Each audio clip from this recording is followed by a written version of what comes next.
Something changed, and it wasn't a touchdown, a stat line, or a highlight clip. It was a single word. During a casual conversation, everything felt normal: jokes, laughs, typical interview energy. Then the word cult came up to describe his supporters. Most players would have laughed it off. Most athletes ignore that kind of thing because correcting it only makes the moment awkward. But he didn't laugh. He stopped the conversation, rewound it, and asked for the definition. Not emotionally, not aggressively, calm, precise, almost surgical. And that's when people realized this wasn't about sensitivity, it was about control. He wasn't reacting to the insult. He was rejecting the framing. Because words don't just describe reality in sports media, they create it. A label becomes a narrative. A narrative becomes reputation. And reputation can follow a quarterback longer than a bad season ever will. So instead of arguing, he dismantled the word itself. If cult means a small group blindly following, then it changes how fans are perceived. It makes support look irrational. It makes belief look delusional. And once that perception sticks, every success gets minimized and every mistake gets amplified. He understood that instantly. And that's why the tone felt different. Not defensive, aware. Not annoyed, intentional. Not emotional, strategic. For the first time, it sounded like someone who had studied what happened to him over the last year and decided it wouldn't happen again. Because this wasn't really about protecting fans. It was about protecting the story before the season even begins. Athletes usually fight narratives after they win. He's trying to shape it before a single snap is played. And that tells you something important. He's expecting what comes next to matter. But that moment didn't come out of nowhere. It came after a year that completely changed how he deals with the spotlight. Last season didn't just test his game, it tested his identity. Every week there was something new, opinions about attitude, leadership, body language, even how he wore his hat. None of it had anything to do with throws, reads, or decisions on the field. Yet somehow those conversations became louder than the football itself. At first, it looked like normal media noise. Athletes hear criticism all the time, but this felt different. The story kept growing even when there was no new event to justify it. Clips were replayed, comments were reinterpreted, small moments were stretched into character judgments. And eventually, the narrative wasn't about performance anymore. It was about personality. That's the dangerous part for a young quarterback. A bad game can be fixed next Sunday. A reputation can follow you for years. People around him started noticing the shift. Interviews became sharper. Answers became shorter. The joking energy faded and was replaced by something more calculated. Instead of trying to win people over, he started choosing what deserved a response and what didn't. Then came the draft conversation cycle, rumors, debates, anonymous critiques. Some reports praised him privately but questioned him publicly. Others repeated claims nobody could fully trace back to a real source. And once those ideas spread, they didn't need proof anymore. They just existed. That's when the approach changed completely. Instead of arguing every claim, he began correcting language. Not fighting people, correcting framing. Because he realized the conversation wasn't about a single take. It was about how he would be described moving forward. So when that interview moment happened and the word cult came up, it wasn't random. It was the first visible example of a new strategy. He wasn't reacting to that one comment. He was preventing the next 100 headlines before they could exist. And that's why people who watched closely said the same thing. His demeanor didn't look defensive, it looked prepared. But the real shift wasn't just in how he spoke. It was in what he was willing to tolerate anymore. Most viewers probably thought it was a small moment. Just a casual conversation, someone describing his fan base, a normal back and forth you'd hear on any podcast, nothing dramatic, No raised voices, no argument. But the reaction told a different story. He didn't laugh it off. He didn't ignore it. He didn't get emotional either. He corrected it. And that distinction matters. Because the word itself wasn't the real issue, the implication was. In media, labels slowly become narratives, and narratives eventually become reputations. Once a label sticks, every action starts being interpreted through it. Call supporters fans, people see excitement. Call them followers, people see influence. Call them a community, people see connection. Call them a cult, now suddenly the tone changes. Now the story shifts from popularity to obsession. That's why he stopped the conversation and asked for the definition. Not to win an argument, but to expose how casually language can shape perception. Once the definition was read out loud, the tone immediately softened. The conversation naturally moved to loyal fanbase. And that was the point. He wasn't offended. He was setting boundaries on framing. Because last year showed him how fast a narrative can spiral once wording gets loose. A single phrase repeated enough times becomes accepted reality, even if it started as a throwaway comment. So instead of responding later to headlines, he handled the wording in real time. People noticed the change instantly. The answers were slower, deliberate. No extra jokes. No trying to please the interviewer, just clarity. It felt less like a player talking, and more like someone protecting a brand before it gets rewritten. But what made that moment stand out wasn't just maturity. It was what it hinted at. This season wouldn't be about correcting stories after they spread. It would be about preventing them before they start. You don't suddenly become this calculated for no reason. Moments like that don't come from media training. They come from experience. And if you followed last season closely, you already know why the tone is different now. Because the noise never really stopped. There were the comments questioning his attitude, the takes about his confidence being too much, the discussions about his relationship with his father.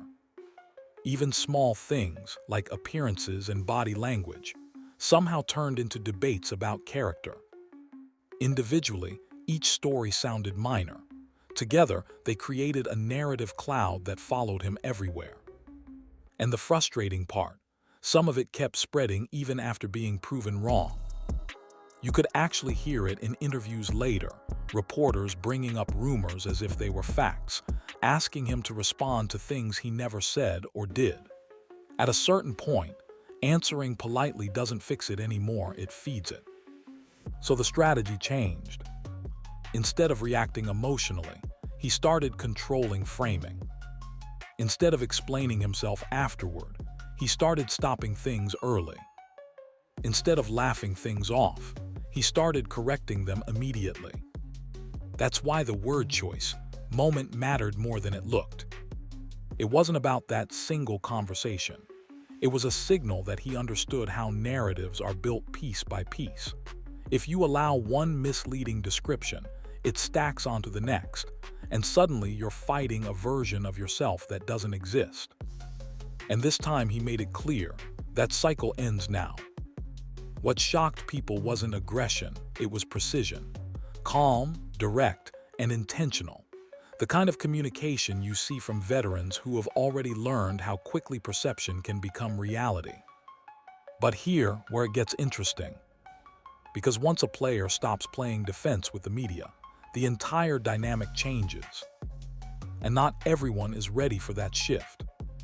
The moment a player stops laughing things off, the room changes. For years, athletes were expected to smile, dodge questions, and keep everything safe. If a label sounded off, you ignored it.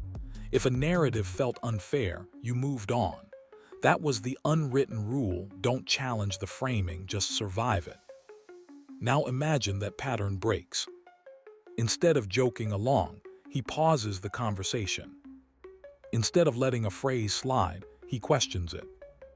Instead of playing along with the tone, he resets it. that doesn't just correct one sentence. It removes control from the person asking it.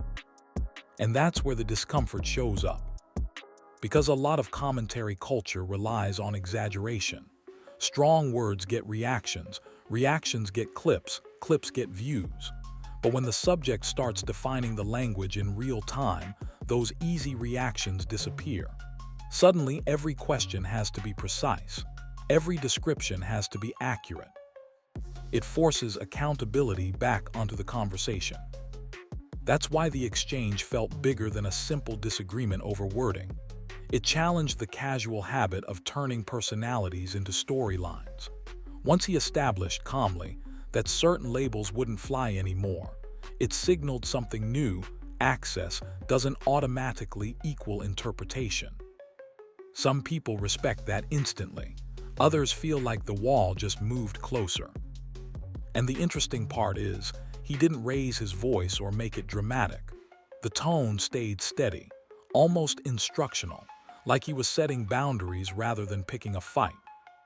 That difference matters, because controversy creates headlines, but boundaries create long-term perception shifts. And when one player changes how conversations happen around him, it quietly changes how others might handle theirs too. But this wasn't just about interviews. It hinted at how the entire upcoming season could feel different, especially if the performance backs up the confidence.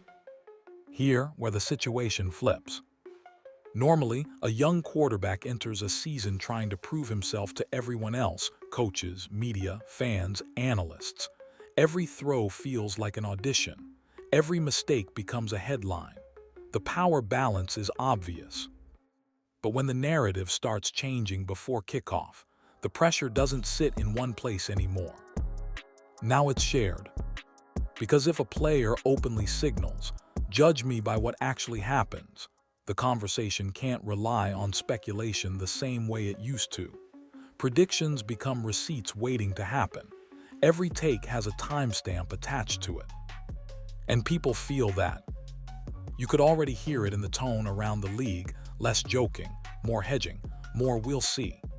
Not because anyone crowned him yet, but because confidence paired with boundaries forces patience. Nobody wants to be the clip that ages badly. That's why this season feels different from a typical breakout campaign. If he struggles, critics will say the attitude was premature. But if he succeeds, entire narratives collapse overnight. And that possibility creates tension long before week 1. Fans sense it too.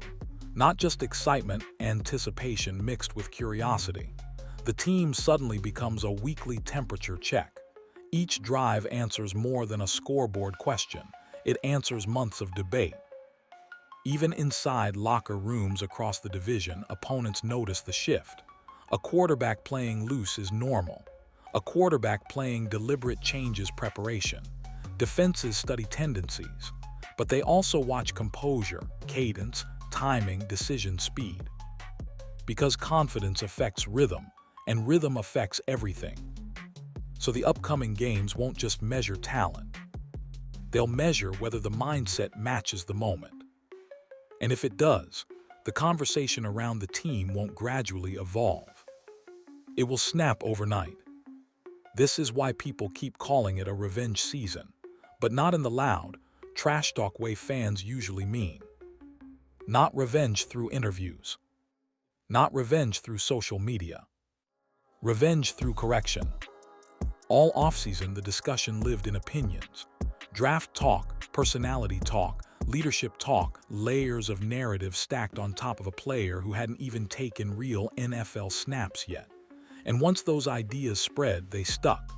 That's how sports cycles work. A label forms, and suddenly every moment is filtered through it. But the only real way to erase a label is repetition of reality. If the reads are quick, the label fades. If the decisions are clean, the narrative weakens. If the team responds to him, the story rewrites itself. And that's what makes this setup interesting. Nobody needs dramatic speeches anymore. Every Sunday becomes a response. Every drive becomes a counterargument. Because football has a brutal honesty to it. You can debate potential forever, but execution ends debates fast. What makes it feel like revenge isn't anger. It's memory. When a player remembers exactly what was said, he doesn't need to mention it again. He just plays in a way that forces everyone else to remember it for him. Analysts start rephrasing takes. Comment sections start backtracking. Clips start resurfacing. Not because he said anything new, but because performance said it louder. And if early success happens, the shift won't be gradual. The same conversations that questioned readiness will turn into explanations for why it was obvious all along. That's always how sports narratives evolve. Hindsight rewrites confidence. So this season isn't about proving people wrong directly. It's about making old opinions impossible to repeat.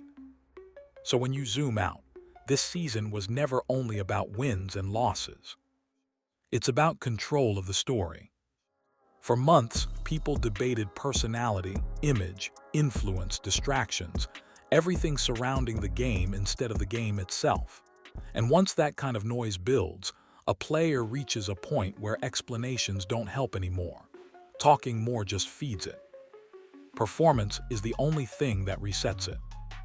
That's why the tone changed, not louder, clearer. The message was believe in me. The message was watch, because football has a way of simplifying everything. Either the offense moves or it doesn't. Either teammates respond or they don't. Either moments get finished or they don't. No panel discussion can compete with 4 quarters. And that's the real pressure now, not hype, not criticism, but finality. Every week replaces opinions with evidence. If the team rises, the entire conversation flips permanently. If it doesn't, the doubts get cemented just as fast. There's no middle ground left. That's why this season feels heavier than a normal sophomore campaign. It isn't just development anymore. It's validation versus confirmation, proof against prediction. By the end of it, nobody will be arguing about tone, interviews, or labels. They'll be talking about results. And whichever side the results land on, that becomes the story everyone has to live with.